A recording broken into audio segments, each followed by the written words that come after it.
India Israel कई तरीके की वीडियोस हैं, मार्केट में कई तरीके की बातें चल रही हैं। हम आईआर के डायमेंशन से देखेंगे कि आफ्टर इंडिपेंडेंस जब भारत आजाद होता है और अब तक इजराइल को लेके इंडिया की क्या पॉलिसी रही, इंडिया ने रिकॉग्निशन दिया या नहीं दिया, इंडिया ने कब रिकॉग्नाइज करा। स्टार्टिंग में इंडिया ने डिनाई करा था टू स्टेट पॉलिसीज को जब फिलिस्तीन को डिवाइड किया जा रहा था। इवन दो इजराइल के एंट्री में भी इंडिया ने अगेंस्ट पे वोट किया था और टू स्टेट के अगेंस्ट पे भी इंडिया ने यूएन में अगेंस्ट पे ही वोट किया था, लेकिन इसके कुछ अलग मायने थे। उस समय की सिचुएशन दूसरी थी। जैसे जैसे आगे समय बढ़ा, इंडिया भी स्ट्रगल किया, इंडिया भी वॉर की सिचुएशन में जब जाता है तो इंडिया को ये फील होता है कि इंडिया की जो फॉरेन पॉलिसी वो बहुत ही ज्यादा प्रैक्टिकल नहीं है। अगर कोई चीज प्रैक्टिकल नहीं होगी, फिलोसफिकल होगी, तो वो सर्वाइव नहीं कर सकती। और ये रियलाइजेशंस जो आज का क्रिटिसिज्म भी है, आज हमारे फाउंडिंग फादर का और हमारे जो पीएम रहे उन लोगों का, कि उन लोगों ने कभी इस प्रैक्टिकलिटी को नहीं समझा और इसी वजह से सारे चैलेंज क्रिएट हुए।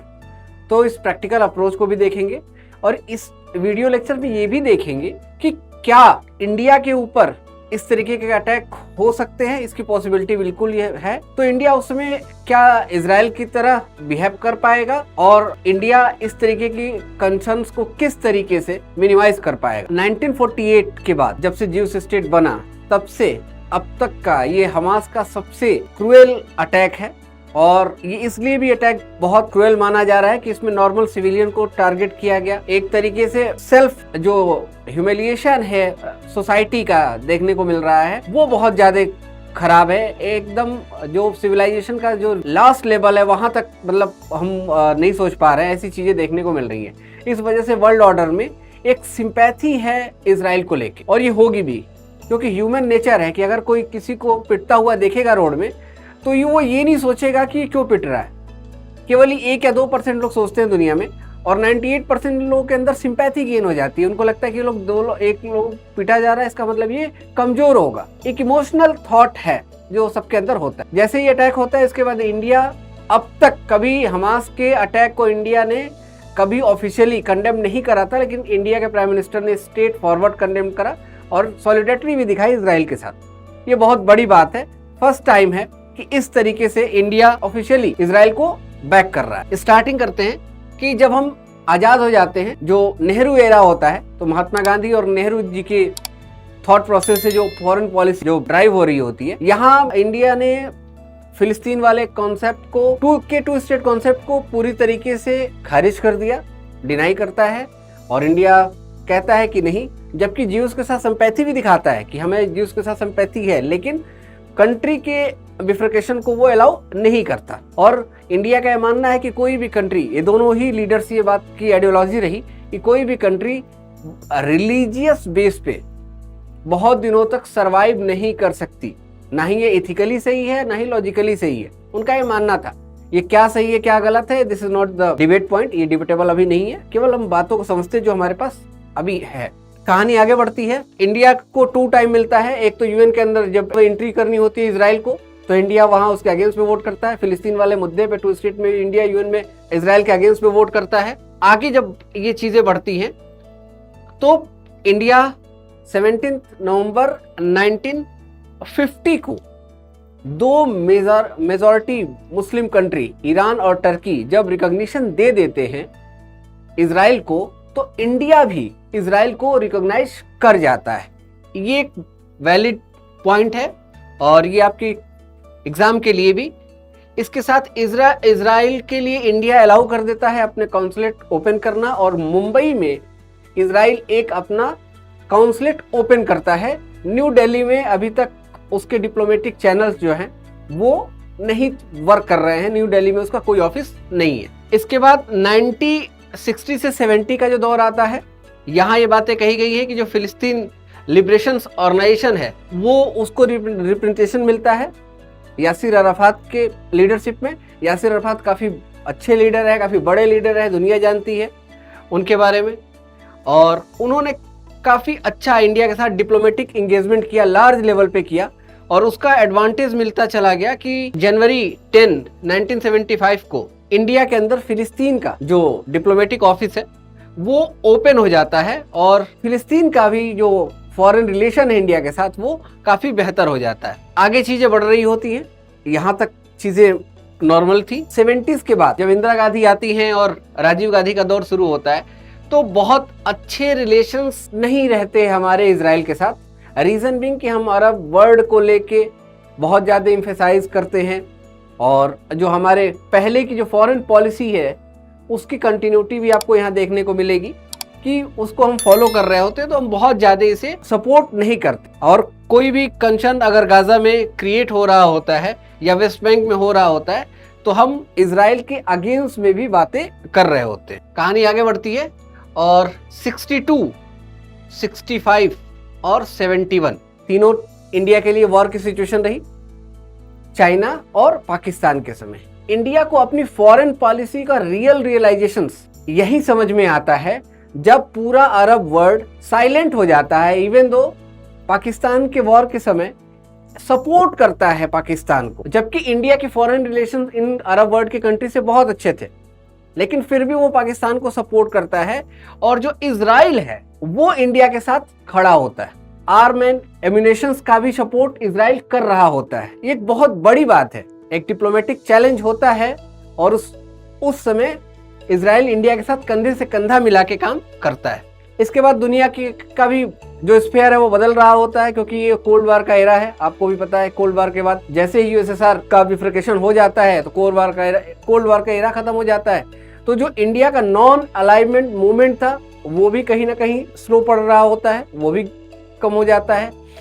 इंडिया की इकोनॉमिक जो पॉलिसी है वो भी ओपन हो जाती है। ओपन इकोनॉमी के कॉन्सेप्ट में हम चलने शुरू हो जाते हैं। लिबरलाइजेशन को हमने अडॉप्ट कर लिया, ग्लोबलाइजेशन, एलपीजी रिफॉर्म इंडिया में हो गए होते हैं।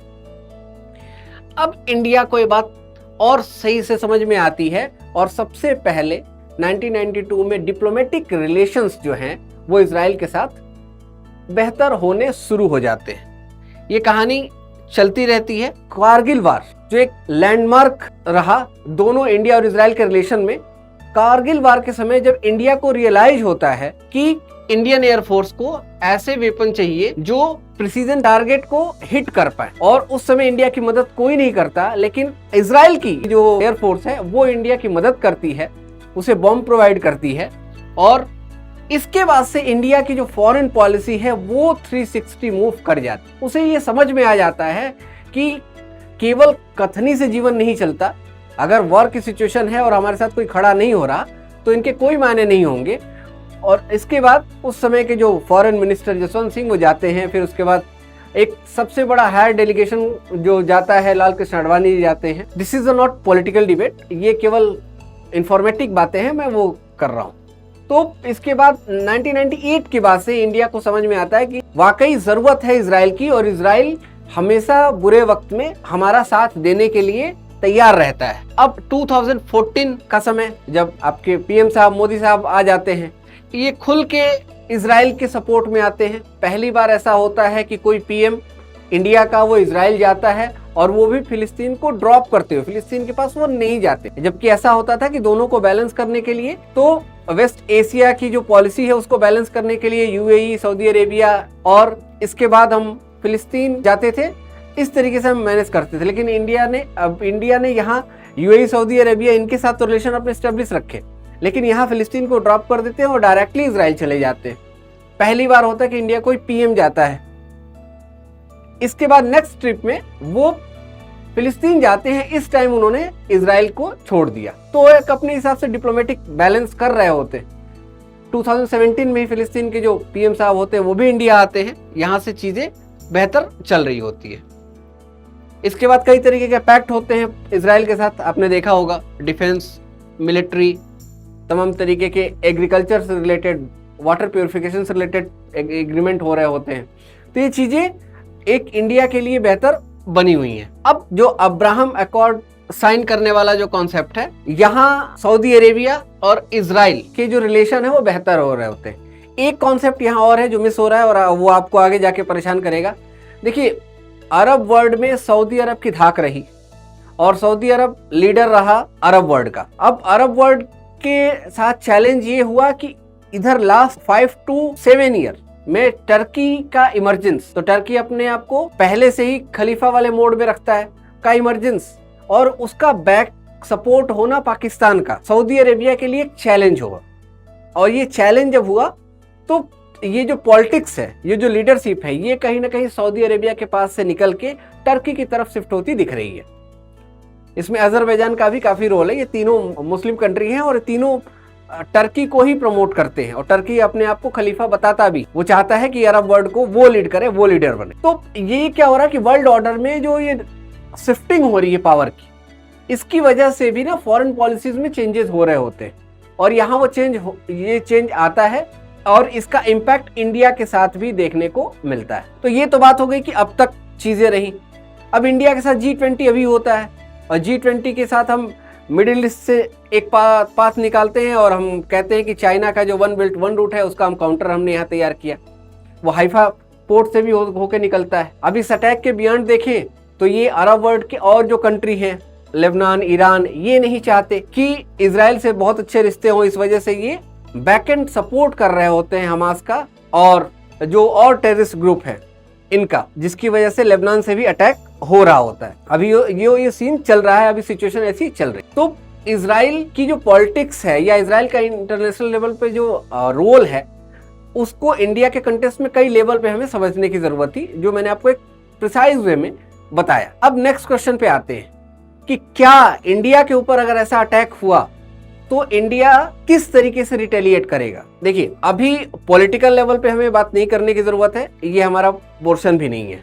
वहां की पॉलिटिक्स अलग है, वहां सब लोग एक दूसरे से मिलकर खड़े हो गए, इक्का दुक्का कोई बयान आया नहीं तो सारे के सारे लोग, इवन अपोजिशन लीडर भी जाके मिलिट्री के साथ लग गए और वो अटैक शुरू कर दिया उन लोगों ने। वहां वो चीजें हैं। इंडिया के साथ चैलेंज इजराइल के साथ कि उसके पास बेहतर इक्विपमेंट है, बेहतर सपोर्ट है, बेहतर फाइनेंशियल सपोर्ट है, अमेरिका का ओपन सपोर्ट है। इंडिया की सिचुएशन में सारी चीजें अलग होती है। इंडिया सेल्फ से चीजें मैनेज करता है। इंडिया को बहुत सपोर्ट नहीं मिलेगा, कंफर्म में नहीं मिलेगा, थोड़ा बहुत मिलेगा, लेकिन जिस तरीके से इजराइल को मिला वैसा नहीं मिलने वाला।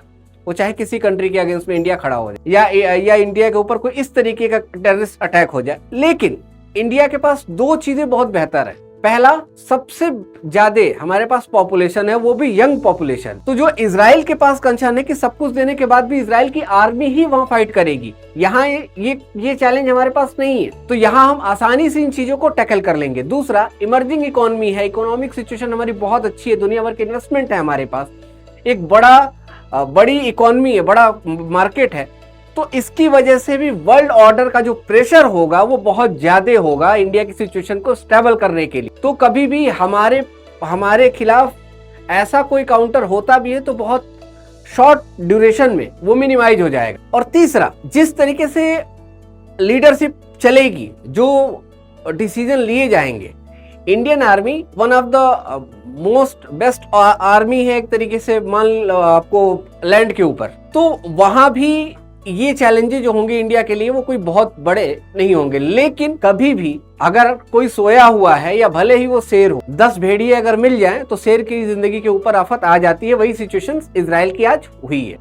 अगर सडन किसी के ऊपर अटैक आप करेंगे तो आप उसके, अब देखिए, वो मिलिट्री बेसिस को भी वहां कैप्चर कर लिया गया है। कोई क्या करेगा अचानक से, जब इतनी तेजी से हेवी लेवल की फायरिंग शुरू हो जाएगी, इतने ज्यादा लोग सारे एरिया से अटैक शुरू हो जाएंगे तो। लेकिन इंडिया इन चीजों से सीख रहा है, इंडिया इन चीजों को और बेहतर कर रहा है। ऑलरेडी इंडिया की foreign policy, military policy, strategic policies में सारे रिसर्च होते रहते हैं, तो ऐसा कुछ नहीं है। और इंडिया ऐसी चीजों को बहुत आसानी से और बहुत खुल के जवाब दे पाएगा। आगे पढ़ते रहिए और हमसे जुड़े रहिए। हमारे फाउंडेशंस और हमारे SIP दोनों क्लासेस चल रहे हैं। अपनी प्रिपरेशंस को बेहतर बनाइए और भी ऐसे आपको तमाम वीडियो मिलते रहेंगे। Thank you so much. God bless you all.